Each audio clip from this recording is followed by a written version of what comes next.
Hi, this is Eva. I'm back to continue. Okay, let's start talking about the epigenetics part, the DNA, because I don't think I explained that as well. Okay, so if a family, like let's say there's a family and like they go through a war and they're under extreme pressure and stress. Okay, so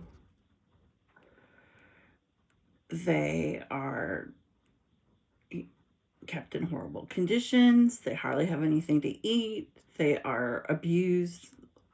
Women possibly raped. The men possibly beaten.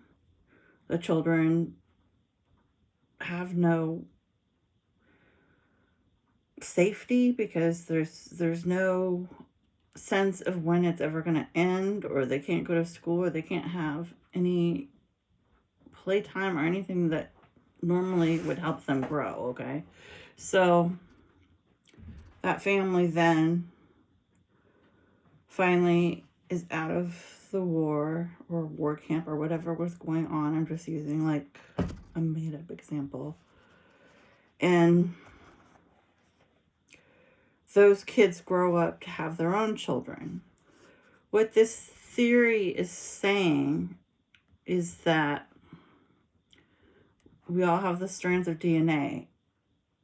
The trauma and exploitation that their parents went through, it's not going to make a marker on their DNA. Like, it's not like it's going to permanently change it.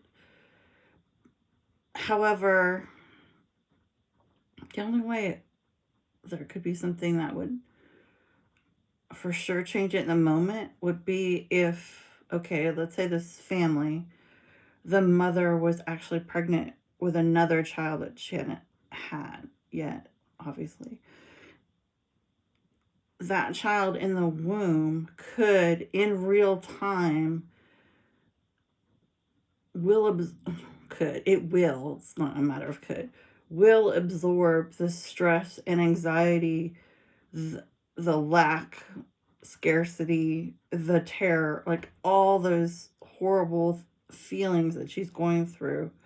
And that's on top of the fact that she's, not getting proper nutrition. She's not getting any medical care. So it's like she's got it on the physical level, she has on the psychological level, she has it obviously on the emotional level, but so does the baby. But the baby's not even out of the womb yet. Okay, that's an example of how this concept works. Now, let's go back to the children, they're adults now, but they were the children. They were not the unborn one, but they were the living children. Okay, when they go on and have their own children, let's say the grandparents are either in their lives for a short period or they're passed away by the time they're born. Okay, so what would happen is in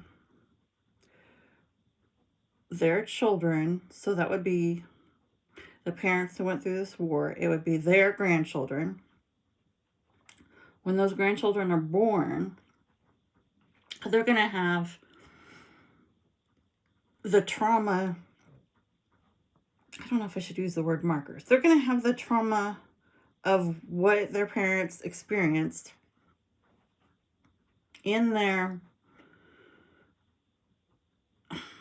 it's going to be on their DNA, but not in it, if that makes sense. It's going to be like present, but not active.